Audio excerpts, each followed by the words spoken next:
So I originally had a video planned where I was going to talk about men's accessories and how they can change your life, but I recently had a terrible experience while trying to get a simple haircut, and I just had to tell you guys about it. So today I'm going to be telling you all about that experience, the lesson that I learned from it, and some of the things I want you to take from it so that you can avoid a terrible, terrible haircut experience that I had coming up.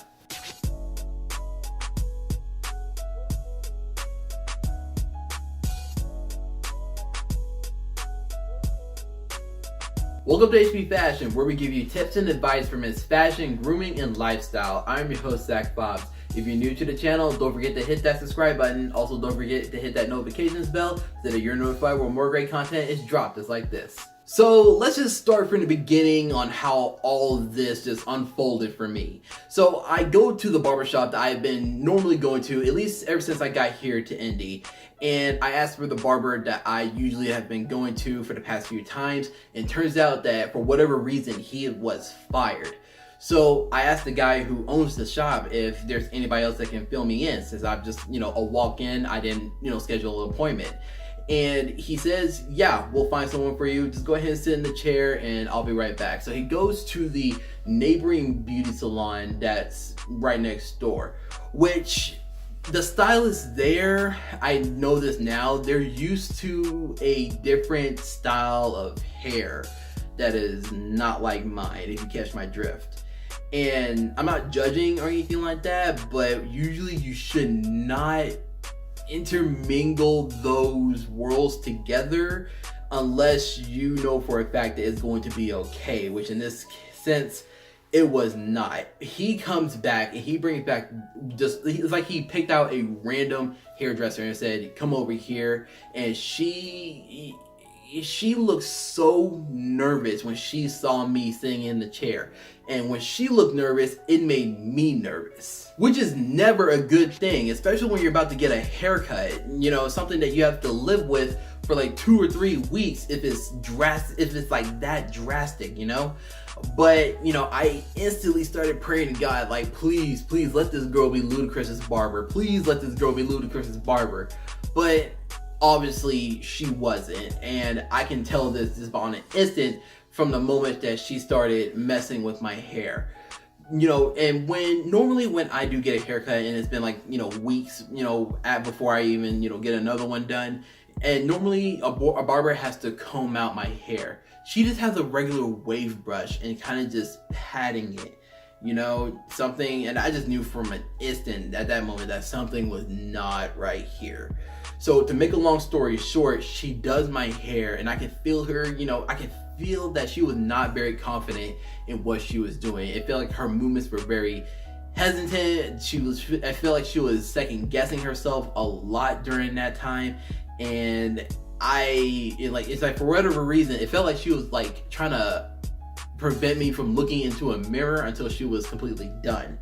So, but when she did, this is actually what it looked like. It looked completely uneven. Like she basically gave me a buzz cut, which, kind of stepping on a little bit of a path that we here at HP Fashion don't normally like to take. When it comes to African Americans, a buzz cut doesn't exactly fit our style, if you know what I mean.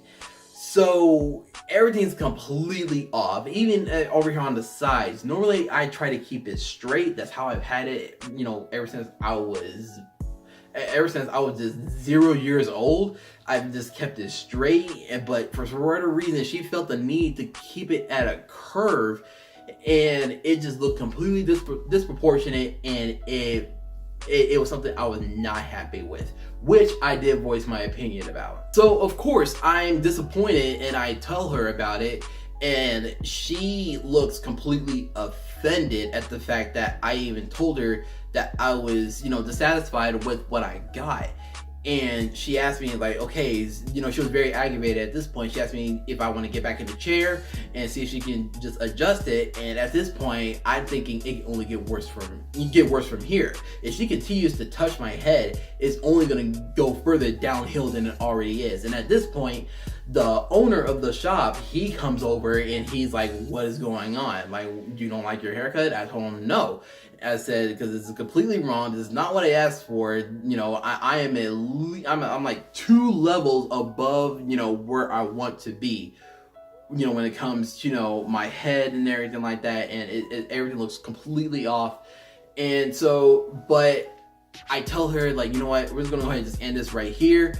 And I'm still gonna go ahead and pay you because you did provide a service, and I don't want to be that sort of customer that just walks out on a place just because they're unhappy with the service, you know. So I go up and I, you know, try to pay her, but I can't find my debit card, or at least one of the ones I normally use. And so while I'm searching for it, the owner, you know, kind of gets a little testy. He's like, oh, so you're gonna complain about our service and at the same time try to gyp us? And at that moment, I kind of stepped back and I told him, can you calm down for just a second? I have a second card that I can use. I pull out my second card, I pay them, and I hightail it out of there. On my way out, there's another guy that just so happens to be within the same hairstyle as me, and he asked me, like, hey, this is like my first time coming here. Would you recommend it? I told him, no, run. But as you can see, I did not keep it that way. I actually did find a second barbershop that one of my customers at my job recommended to me. I went in and I had this fixed, which thank God I did. And when I did actually take off, you know, I was wearing a winter cap when I first went in the shop, and I told them that I need them to fix my head because I went to another shop. They messed it up. I took off my head. The whole shop was in awe in what they saw. They were like calling at least 2 other people to see exactly what in the world was happening with my head. So finally they sent me down with the guy. You know, he starts talking to me, you know, he starts communicating with me about what he wants to do with it. And I actually get out the chair looking so much better, even better than what I was hoping to originally get. And I was so happy that I was not going to be able to be stuck with something terrible for the next 2 weeks. So obviously there is a lesson to be learned here, because at the end of the day, I normally spent like $20 on a haircut. I ended up spending like almost $60 for this. So here are some things that I want you to take from this so that you can avoid this completely, and that you will always walk out of the barbershop looking fresh to death and with the hairstyle that you are confident that you will love. Number 1, do your research. If you get a recommendation on a barbershop, do your research. Research that barber. Mostly these days, a lot of barbers have Instagram, and you know, they will actually put a lot of the things that they do on Instagram. So go ahead and check them out, look them up, look at some of the clients, you know. And you know, if you see someone on the street and you know, if you see that they have their hair well done or something like that, go and ask them, like, what do you think about the service? What do you think about the barber? How do you feel about your haircut? Are you confident up in it? And if you feel like it's something that you want to actually go do, then if you feel confident up in it, go for it. Number 2, when you sit down and you meet your barber, you know, ask questions, you know, ask for his name, you know, and sort of just on a low-key level, figure out how much of an expert is he really, you know. And or she, even if your barber's a woman, but you know, there's nothing wrong with that. Ask them, you know, how long they've been a barber, how long have they been doing this, you know, where they're from, where they come from, what's their story.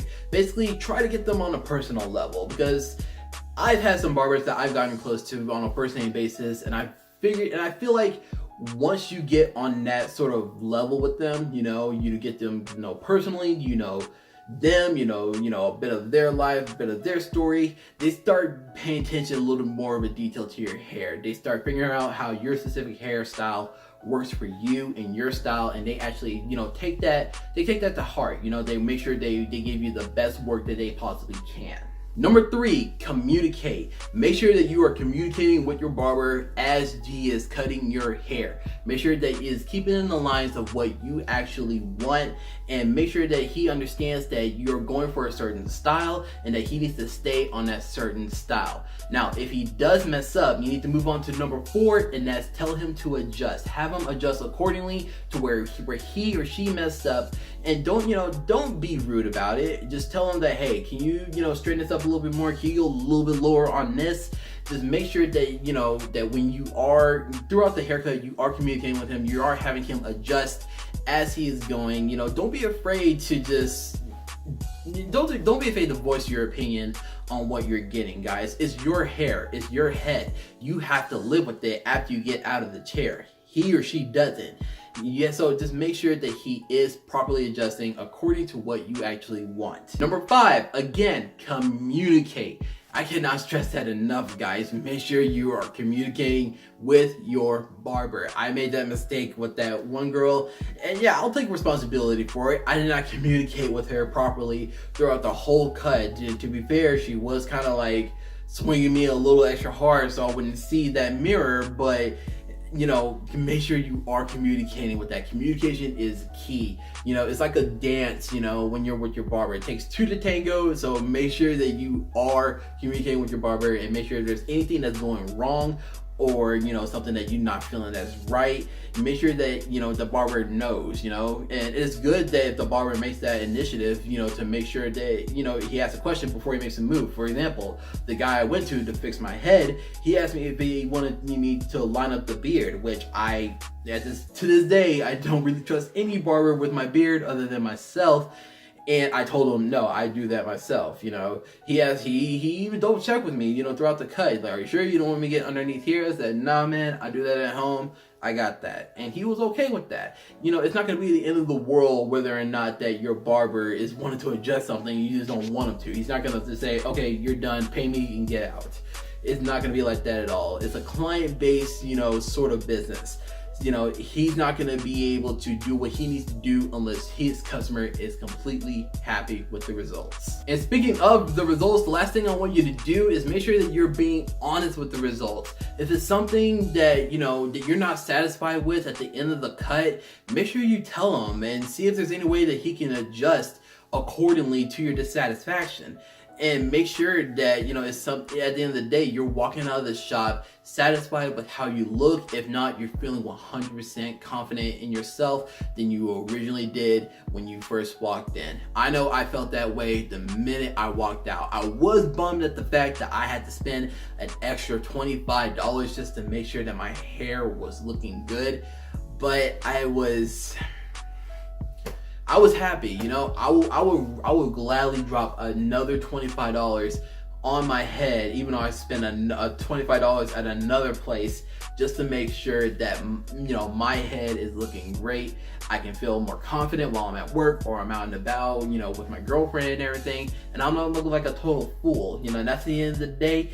I don't want you guys looking like a total savage when you know we could have done better in the whole experience. But I took that L temporarily. You know, my girlfriend and some of my friends, you know, they can attest to that. I took a serious L, like a serious one. And, you know, one of my cousins, he actually came through and actually recommended me some places where I could go. So I'm going to go try them out. I'm going to do my research and I'm going to make sure I follow these steps that I gave you earlier. And hopefully you'll do the same so that we can all stay fresh to death and we can, you know, uphold the reputation that the HB community has. You know, we don't want to have a bunch of wildebeest walking around, you know, giving us a bad rep. But if you like today's video and you learned something from it, I know I did, don't forget to drop a like down below. Also, don't forget to subscribe to the channel if you haven't already and help us build the HB community. Thank you so much for tuning in, guys. I love y'all. See you next time.